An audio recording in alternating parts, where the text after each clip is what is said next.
Hi everyone, I'm Gary Watson and welcome to an Issues Special. Today we're looking at the local body elections in Nelson and in Tasman. I'd like to welcome along Kerry Neal. He is very experienced in council matters and a member of the Nelson Residents Association. Welcome along. Oh, thank you, Gary. It's a great pleasure to be here. Always very welcome, Kerry. Elections going on. Tell us what you see on the radar at the moment. Okay, we've got a situation like nothing ever before. We've got so many major issues that have confused the people to the point where I'm predicting, sadly, that I think we'll have a less number of people voting this time than in the past. And that is due to many things, primarily the lack of performance by elected reps, because they are under so many restrictions these days, because the law allows, for instance, the CEO to virtually run the place, which cuts them out of it. Then when a contentious issue comes along, they get in a commissioner, which again sidelines everybody out of the normal traditional loop of making decisions. And adds to the cost. And they're being discredited, unfortunately, due to the system in the public's eye, to the extent they've turned off. So what do we do about that?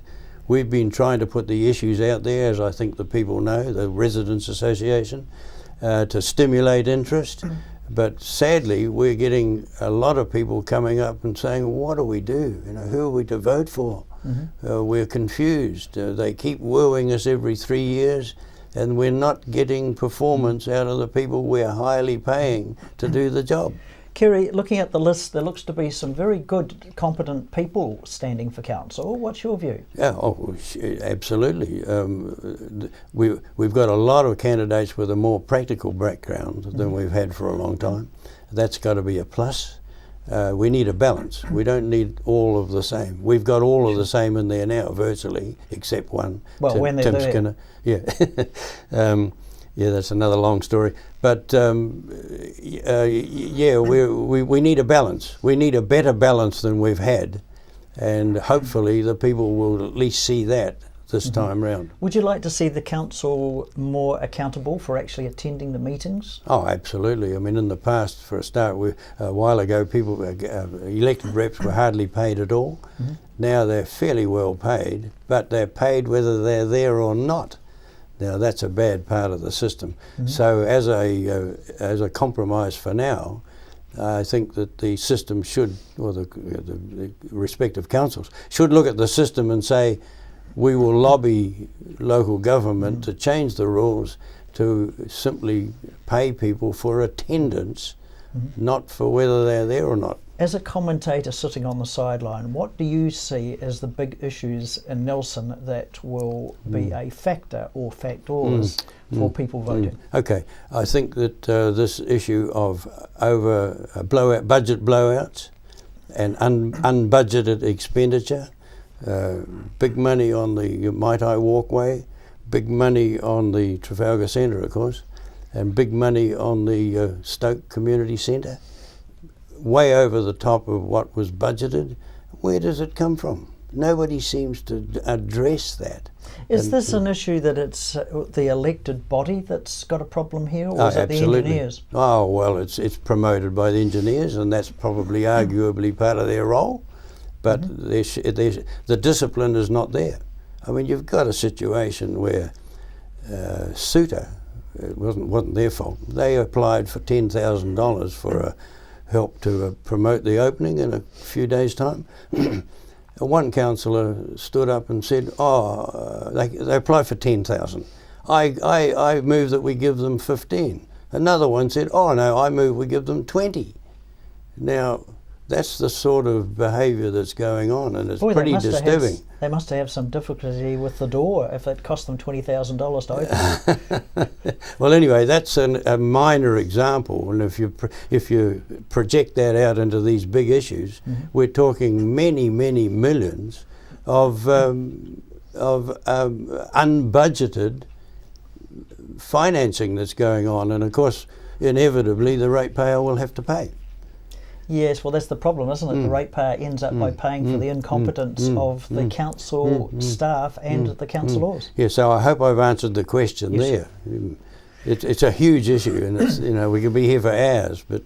Now, what was a bit of a surprise to me is this article in Whale Oil where it names Pete Rainey. Yeah, okay. And it has implications in there for Matt Laurie and a few others sure. for the sound of it. Yeah. What's all behind okay, that? That was a bit of a surprise. Okay, my response to that, and I've been thinking about this deeply for a long time, these people, like Pete, have sat round that table when these promotional things come up, and apparently the system has said, well, that's okay, Pete. I mean, that's my take on it. I don't think it's right. But nobody has said, Pete, back off the table, as I understand it. Nobody has said, move away from the table, Peter, councillor. This is an issue that you are too close to. What's a big conflict of interest? Yeah. Is that what you're... essentially, interest, yes. Okay. But I would have expected the CEO to make the point, which has apparently not happened. But isn't that all the more reason that this service should be put out for tender? Oh, absolutely. And that if Pete does get it, absolutely. fine, and he gets it on his merits, and that's okay. Yep. But as long as everyone else has had a go at it as well. Yep. That's okay with me. Okay, all right. So is the allegations made in that Whale Oil, is that all true or not? I mean, I'm not going to comment on that, Okay. Gary. I really, Okay. I would only be groping over Okay. that. Right. I think essentially it's a question of whether elected reps should be allowed such opportunity. Right. Really, that's it. So they actually should abstain from a meeting if it involves... Oh, well, that's what I would have for starters. expected. Okay. All right. Debt levels. Yeah, Forecast to go horrendous. through the roof. Horrendous. But if we get back to where we were a few minutes ago, unrestrained, undisciplined expenditure that keeps getting dumped on the table, that councillors just bend over and say, oh, okay, that's the way it is, so we'll accept it. Are people out of their depth in terms of managing Oh, money? absolutely. They're out of their depth in most cases because they haven't had a practical background, a lot of them. No, it's a sad reality, and it's a sad thing to have to say it. I suppose at the end of the day, the council is a big business, right? Something like $56 million business. Yeah, well, it's far bigger than it ought to be because they're into so many things they shouldn't be in. Yeah. But having said that, it is big business, even core business is big business, which a lot of them would not understand because they haven't had that background. Very easy to spend and someone that's not else's just money. here in Nelson. All right, well, we're talking with Kerry Neal and we're looking at some of the issues confronting our local councils. We'll be back shortly. We're the team at JCar, right here in Nelson, 120 Hardy Street. Our shop is full of electronic items, including security alarm systems, electronic components, solar and power. Electronics, toys,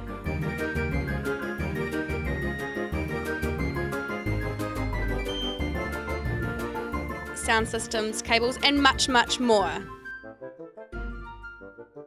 JCar. 120 Hardy Street, Nelson. Are you looking for a scooter, walker, wheelchair, baby seats or pushchairs? Then come in and see the Nelson Region Specialist at Mobility for You, 269 Queen Street, Richmond, opposite the library. We have a huge selection of scooters, walkers, wheelchairs and accessories, along with a free booklet guide. We also provide a breakdown service if you ever get a puncture or a flat battery.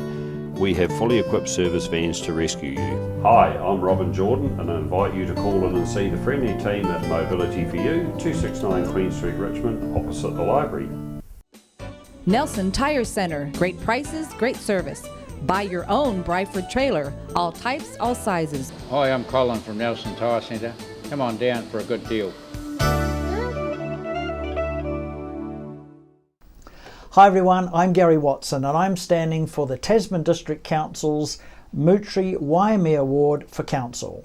The TDC has some big challenges ahead and I believe it's important the Council have successful people with business skills and experience that know how to manage money, your hard-earned money, wisely. I want to see a considerable reduction in unnecessary red tape that is adding huge costs to all ratepayers, new home owners, businesses and farmers. Rate increases must be kept below inflation and more fairness introduced on a number of issues across our region. My wife Christine and I operate a number of companies including mainland TV, radio and online, and we've lived in the Motueka Valley for over 36 years. We love the people, we love the climate, we love the environment, and I am passionate to make Tasman better the way you want it. World War I was a defining period in our history, impacting greatly on the lives of people from the Nelson province. Memories of the First World War is an exhibition which will be displayed in a number of regional venues and is currently on at the Nelson Provincial Museum. Welcome back. I'm Gary Watson and this is a Issues Special where we are talking with Kerry Neal about local body politics and the election. Kerry, some of the councillors haven't exactly been good at attendance. There's been a lot of truancy in the council in terms of meetings. They are paid whether they attend the meetings or not. We saw this with Graham Thorne. Everyone elected him thinking he was a great well-known sports person and personality, and that turned into a disaster. Now we're seeing incidents here where there are councillors who are being paid and they're too busy doing other things. Okay, well I would put the blame, if you want to call it that, squarely at the mayor's feet, who is in charge of those meetings and should put a lot more heat on these people that don't turn up than what actually happens. This is not new, this problem. As you said, Graham Thorne from way back was not checked for that very reason, and we seem to have developed a culture that has allowed this to happen, and it's got to stop. Do you think they should have a base salary and then a meeting allowance so that they are paid for each meeting they go to? Well, just pay per meeting. Yep. No, I wouldn't worry about forget the base salary, pay per meeting.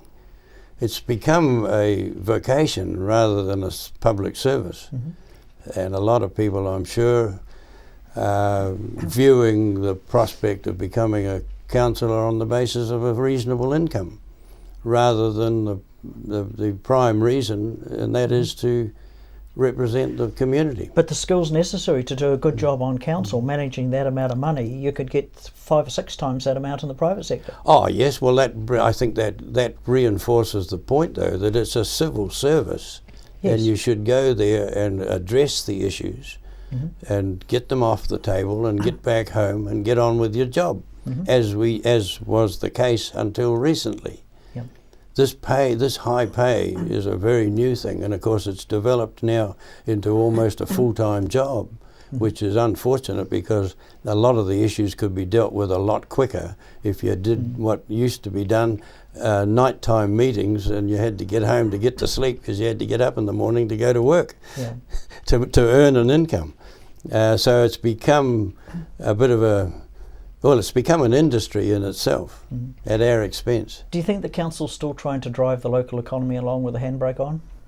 I don't think they're aware of what is not happening, particularly in the centre of our city here, where so many buildings are looking badly need of repair, and a lot of them are empty. Now there are inevitable factors associated with that, of course, e-commerce and the attraction to go to Richmond, which is really the more central hub for the hinterland. When we were doing the... And what does a council do? In fairness, what can a council do about that? Well, they need to address it, that's for sure, and focus on that one. Roading is one issue, one factor that has to be addressed. When we had some reports out that Nelson was doing great financially, when I asked our news team to separate the Tasman and Nelson figures, that is when people went... You get a negative here and a big positive out in Tasman. Yes, but the problem is, just asking the question, people were going into orbit about it. They did not want that discussed. No, of course they wouldn't. They just said... Well, I think it's very wrong for the media to keep presenting the figures with the heading Nelson. Nelson stops at Champion Road. Yes.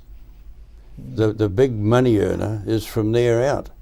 Okay. the big money. There's lots of amazing little industries in this city, but the big earner is out there. Now, the Nelson Residents Association's been going for a long time. 20 You years. have been a 20 member years. right through. Yes. Tell me what the feeling is with the members about the current situation. Oh, distressed, depressed, concerned, to the extent that for once we have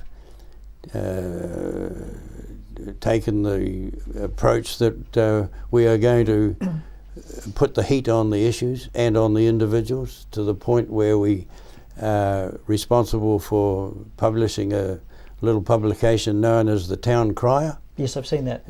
In it, which is online as well. In it gives a lot of factual information on attendances of councillors and the issues and the failings, and there's plenty of them. I mean, the Modeller's Pond, for goodness sake, how many more years do we have to spend money around that council table trying to determine the future for that? Didn't, just to put me right here, didn't that used to get basically a flush out of salt water Oh every yeah, so that's often? right. Yeah, well, they used to try and kill the weed with copper sulfate, which is not permitted now, when there may be good reasons for that. So consequently, the weed growth is a lot worse. But more to the point, the council uses that pond as a sediment. I'll call it a sediment settling pond. From stormwater discharge in that immediate Tahuna zone. Okay. So that's not helping the problem because of its nutrient factor in the runoff. Well, they've only got to put some tap water in there. It's got so much fluoride in it. It's not going to... Well, that might kill the weed. But no, but anyway, that's a problem down there. Okay. And the thing that concerns the association over that issue is that the council is asking the association, the Modelers Association, to come up with $600,000, which is half the cost of concreting the base of Why is it so expensive?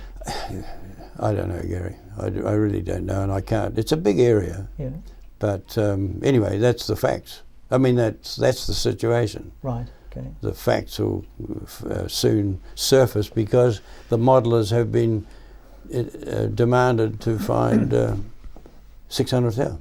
Now, one of your pet subjects, and rightly so, is the mismanagement handling of the Trafalgar Centre. Where are we at the moment? Okay, very, very sad situation developed yesterday when a full-page story on the Nelson Weekly exposed an issue with some minor concrete columns in the building, but it has been displayed in the paper as a serious problem. And I've immediately leapt onto that to try and quell any more disastrous effects of that in terms of what is actually the situation.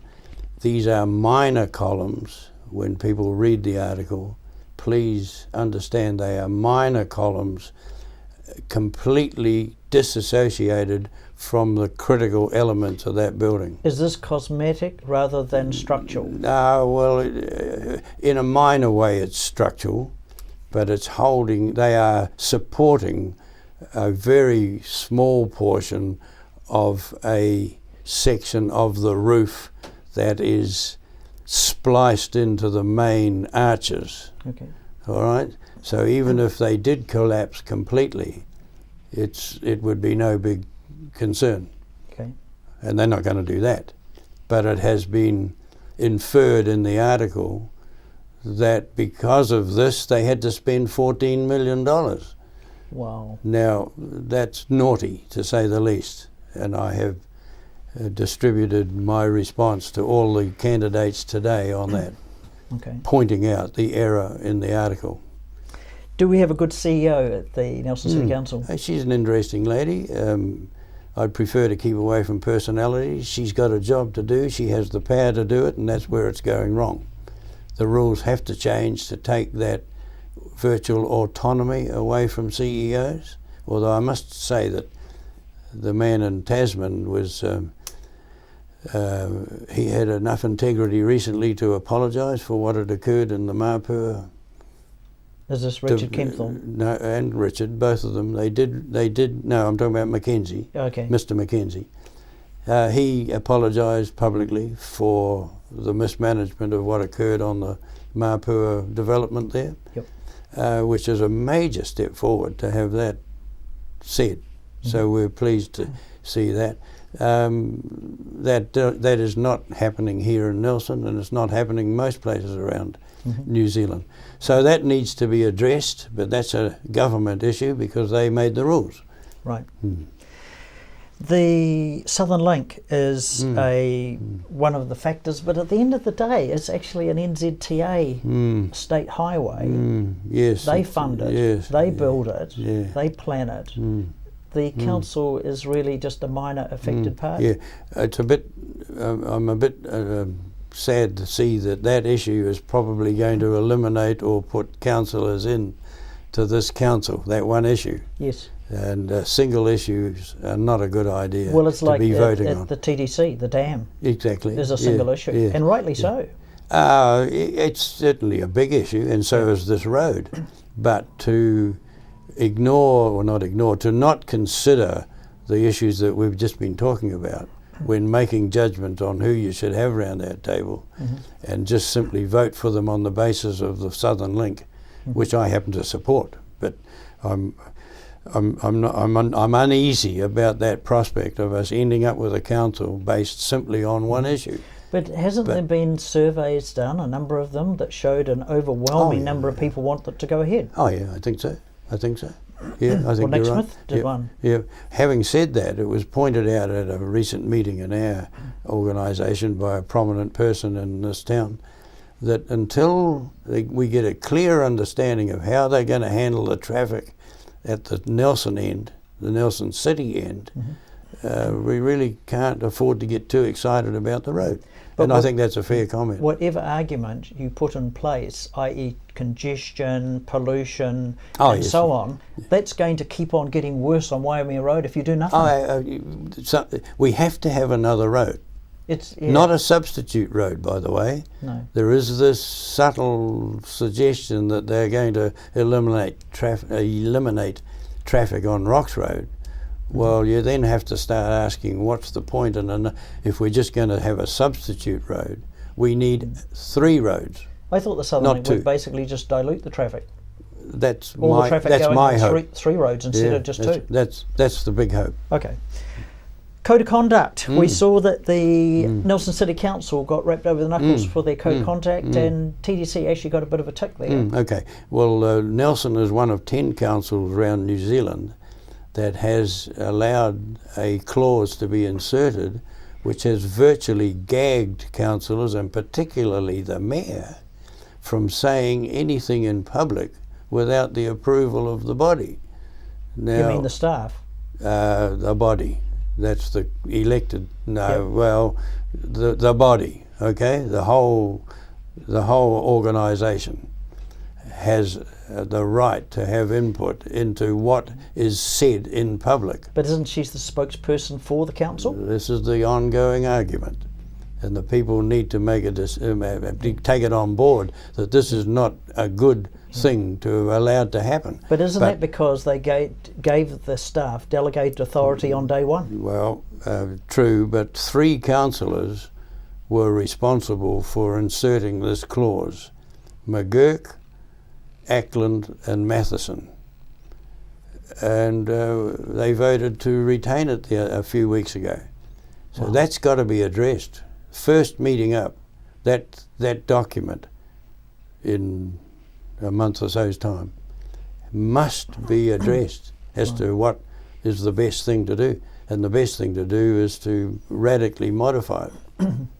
Well, Kerry, thanks for taking the time to come and have a talk with us today. It's a great pleasure. Thank you for great pleasure. on the sideline of providing a bit of commentary. Well, I hope on it's been of on. some benefit. Sure. Every one of these issues are major, and we could be here for hours talking about each one. Well, that is another program of issues looking at local body elections. I'd like to thank Kerry Neal for coming in today to giving his views and the Nelson Residents Association's views on where things are at with our local council. This is the time of year you have a chance to play your part and have your vote and make sure that good people get on council. From all the team here, we look forward to seeing you further down the track. Well, that's Issues for another week. I hope you can join us at the same time next week when we'll cover another subject on the Issues program. In the meantime, if you have an issue or a subject you would like to see broadcast on the program, then please drop us an email. I'm Kip Mailing and I'm standing for Mayor of Tasman. First of all, I'd just like to give you a bit of my background. I spent 24 years in the police and 12 years orcharding, and I returned to Tasman to live some 18 years ago because I had an elderly father that we wanted to be close to. I'm standing for Mayor because I want to make a difference to our district. I'm concerned about what is happening with our current council. They're not focused on core services. They've also increased staff hugely over the last 9 years. What's happened in Mapua with an overspend of $500,000 and $1.8 million on a commercial building is not core services and should not have been done. There are plenty of developers in Nelson and Tasman that would have built that building and not involved ratepayers' money. It's an indictment on this council that we can't fix stormwater in Motueka and flooding issues in Murchison, and we're spending $1.8 million on a commercial building. That should not happen. So I want to see a council that is focused on core services. Rates affordability is another issue, and the increase in staffing has caused part of this problem. Rates should not go up above inflation, and in the last 9 years they've gone up above inflation every year. This year they went up 1%, inflation is running at 0.4. The next subject I want to discuss is our environment. I'm a keen trout fisherman and I also go sea fishing. We need jobs and we need to improve our environment as well, and that means protecting our waterways and ensuring that we're not damaging our environment with our development. I also support the Lee Valley Dam. I have been involved in irrigation for a number of years, and if we don't build this dam soon, we will lose funding from government. They are looking at putting in a considerable sum of money to help irrigators fund this project, and it will also provide water for Richmond. Without the dam, we have 1,000 jobs at risk on the Waimea Plains. That will affect our economy hugely and our district. And the last subject I'd like to really talk with you this morning is the Southern Link. It is increasingly difficult to get in and out of Nelson from Tasman. When I came to Nelson as a 10-year-old 50 years ago, there was talk of the Southern Link then. Our population has increased hugely, and it can now take an hour to get from Nelson City to the other side of Richmond.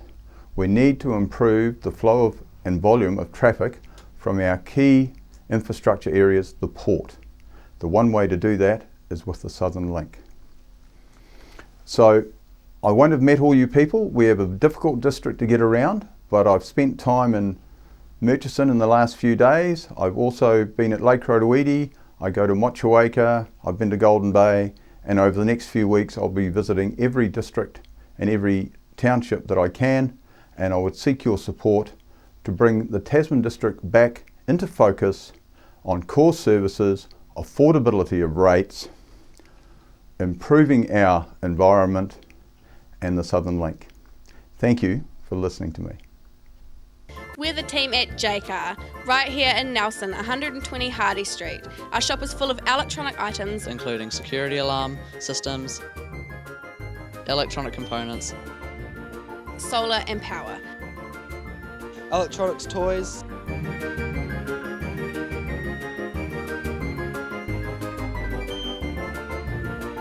sound systems, cables, and much, much more. JCar. 120 Hardy Street, Nelson.